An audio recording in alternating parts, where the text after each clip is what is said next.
Hey guys, Matt here from the1000sun.com, and as I've been more recently known, that Ice Planet guy. Just got back from Manchester and the weekend Bricktastic show. Great weekend, really enjoyed it. First sort of proper big Lego show that I've gone to like this, so it was really interesting seeing everyone else's MOCs. The scale of it is something that I've not been a part of before, so there was so much to see. Lots of standing, lots of walking around. My feet are certainly protesting now, and now that I'm back home. But yeah, I wanted to give you a bit of an update on my display, because I don't think I've done a YouTube video on my Ice Planet MOC for a while now. So there has been some updates, and I want to talk about probably ideas and things to do moving forward. I'm really looking forward to the next Bricktastic. I know it's a year away, but there's plenty of time to kind of add on to the display. Learned a few things as well, like the idea of tokens being left. Completely unaware of that little culture. Really nice thing. So again, next year I know I'll be armed with my own sort of tokens to give out to my favourite displays. I went there dressed the part as well, tracked down a sort of black and white varsity jacket and put some Ice Planet patches on it. I had some neon orange sunglasses, as you can see, to really sort of stand out and look the part. There's a few people spotted it and then they realised, like, oh yeah, dressed up as one of them. So yeah, really good show. I think it's a really great bunch of people. Got to speak to Lego enthusiasts that I just wouldn't have otherwise. Yeah, so that was all good. Looking forward to the next one. So without more waffling, let me just guide you through the display as it stands right now. So yeah, for those of you that have followed me for a time, a lot of this might be familiar, but I do think it's a good opportunity to show you any changes. I do try and include nods to the other 90s space themes, which we'll get onto in a sec. As for this little control center here, maybe how many months has it been in the display? I can't quite remember. It's been there for a spell, and the panels here, the custom printed tiles, they came from an Etsy seller, and what I like about them is they are the box art of the original set, so it's a nice little sort of nod back to what you'd actually have picked up in the store. But for me, obviously, it's the control center for the base. The base itself. So yeah, it gets a lot of eyeballs at the front, and because it's kind of like eye line for a lot of the kids to stop by, they do spend a lot of time sort of looking at it. As we swing round, you can see the nod of the M-Tron and Explorines being taught how to ski, and then some other sort of craft and what have you, guy making a snowman. A lot of this is it's been there a while. The Ice Planet tank, I think that's an older model for me. As for the Ice Station Odyssey, I've obviously brick built the base plate. The vac formed base plate it's just showing its age. It was slightly discoloured when I got it, cracked in the corners, and of course with all of the or most of the plates being milled, it never sat flush with the rest of the terrain. So yeah, this was done at some point last year. A bit costly, but I think it really works, and it's also given me a newfound respect or appreciation of the bright light blue and medium blue bricks. So for a while I wasn't including sort of solid blue colours in the terrain because it might confuse with the blue of the actual models themselves, the Ice Planet vehicles and stations and what have you. So I didn't want to include any actual blue bricks, and the ice was then either trans blue or white. But this colour is actually a really nice middle ground, where you can tell it's obviously not the blue of the vehicle, so it's not painted or what have you, but it adds some variety. It's a colour I've been tracking down and getting as much of it as I can, because I want it included in more of the display moving forward. So yeah, a lot of people saw that, again recognised it as one of their childhood models. But yeah, a little bit of a tour around the back of the display first, because it's something that often doesn't get seen. The loading dock there is quite not old in comparison to some other things as well, with the forklift there. In my mind, it's obviously they receive deliveries, they need to process pallets and stuff, and it's all down to the storytelling. The railgun, I think that's a few months old now. Again, wanted to show that it is a functioning base. It would have its own its own sort of defences. This bit, I'm just going to jump to some older footage of the actual motors spinning, because unfortunately I didn't bring the power bank with me for this show, and although we were looking at the back of it, and you'll see the front of it later on in this video, the waterfall is motorised and the garage door pieces should obviously continuously rotate round. But yeah, I mean, I don't think I could have had it running for very long at the show, because the motors kind of get warm, so it certainly wouldn't have been on like all day. But yeah, it would have been nice to have just turned it on when people were showing some real interest. But yeah, I'm an idiot and I left my power pack at home. Some of the middle ground, like this is all quite standard. It's been there for, I think, actually from the very beginning, these sort of MOCs and recolours in that position, in that formation. But I wanted to start trying to add a little bit more infantry, like the guy on the stretcher being carted away by the two droids. In my eyes, or in my mind, the fluorescent hair on the droid is the siren. It lights up and spins. And as for the Ultramarine there, it got a lot of people saw it, and it's a nice little icebreaker. Sorry, add to that conversation, because obviously it's the main thing that I do. And you might also see the Space Police 2 there arresting Olaf because he's in the wrong dimension. So, but yeah, as I said, the Space Marine, good sort of icebreaker into that conversation. This guy is my favourite. He's again, as I mentioned, they have to receive deliveries.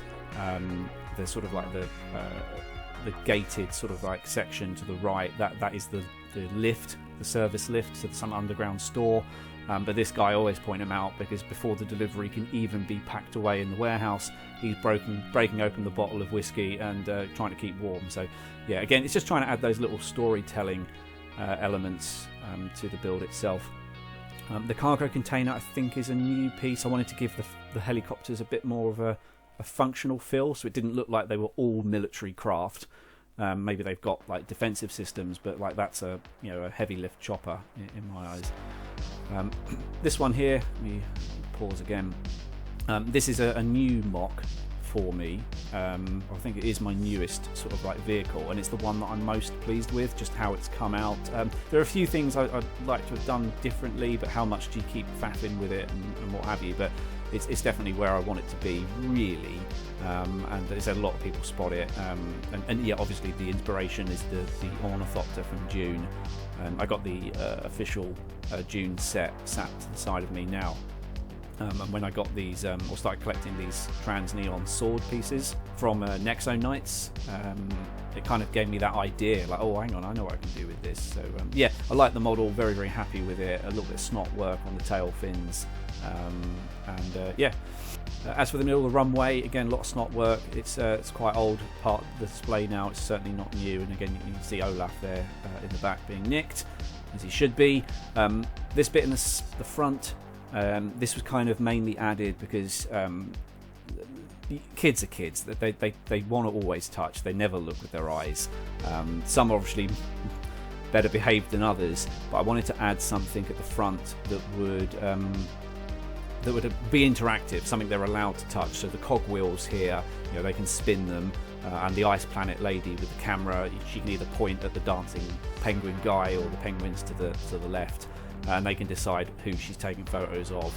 So that was, a lot of the kids, were quite pleased with that, and it tends to be when they stop by and the good parents are like, oh no, don't touch, don't touch. I then go, no, you can touch that bit, right? I'm quite happy for you to do that, and again, just add some sort of interactivity to the build.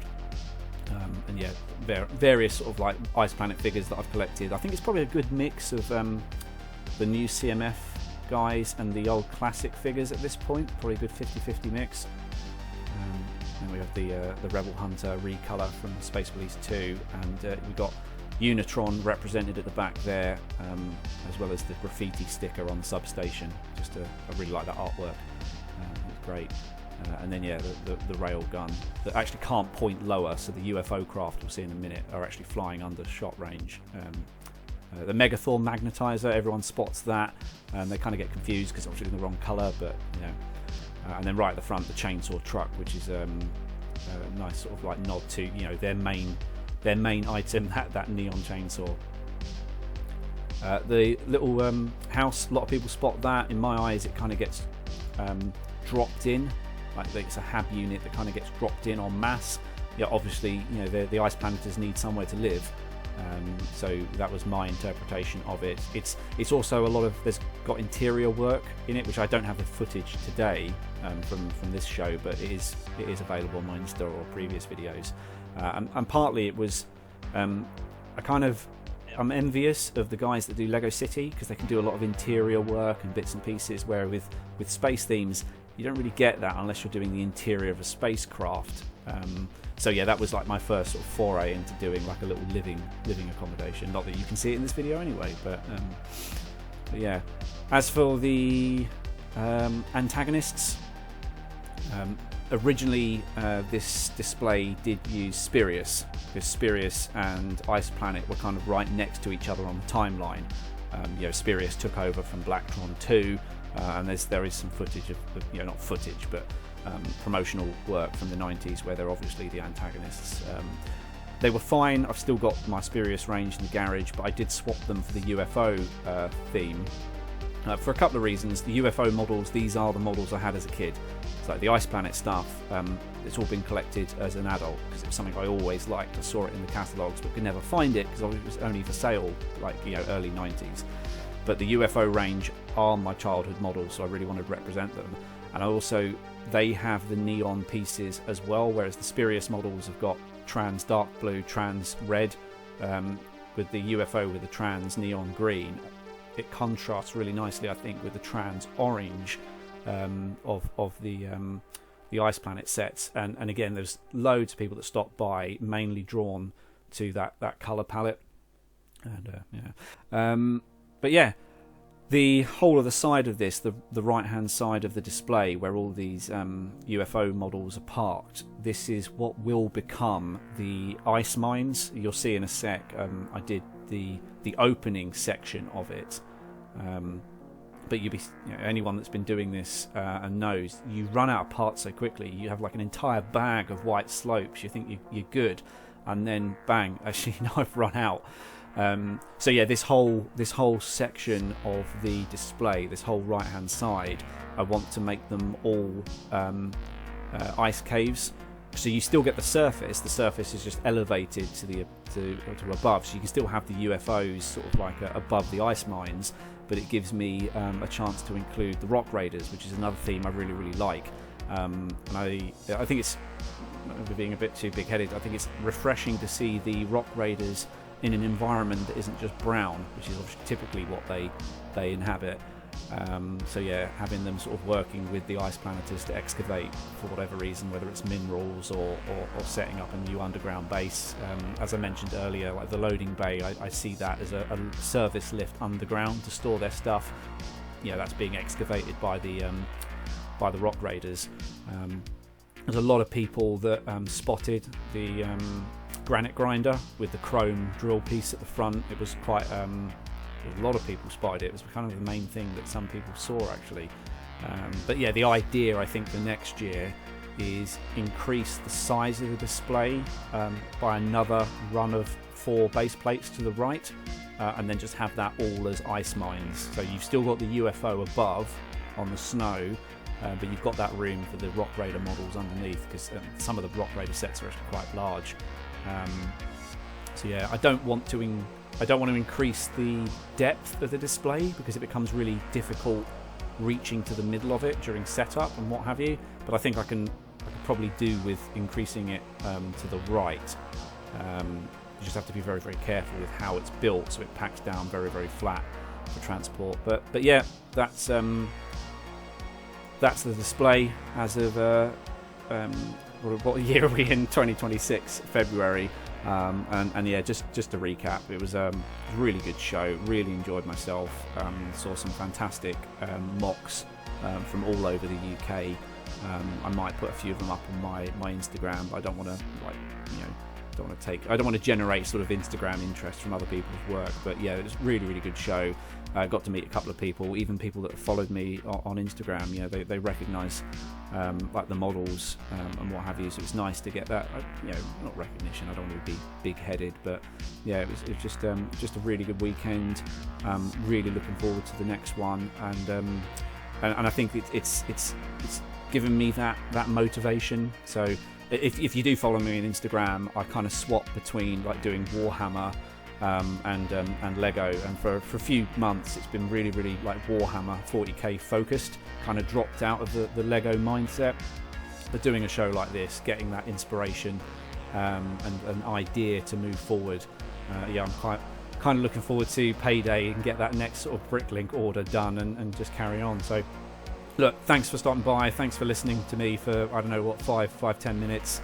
Hopefully these will be semi-regular. I'll try and keep you updated with each show, but at the very least you might see me next year in Manchester. So yeah, thanks for your time, thanks for listening to me waffle on about my Lego display, and I will see you in the next one.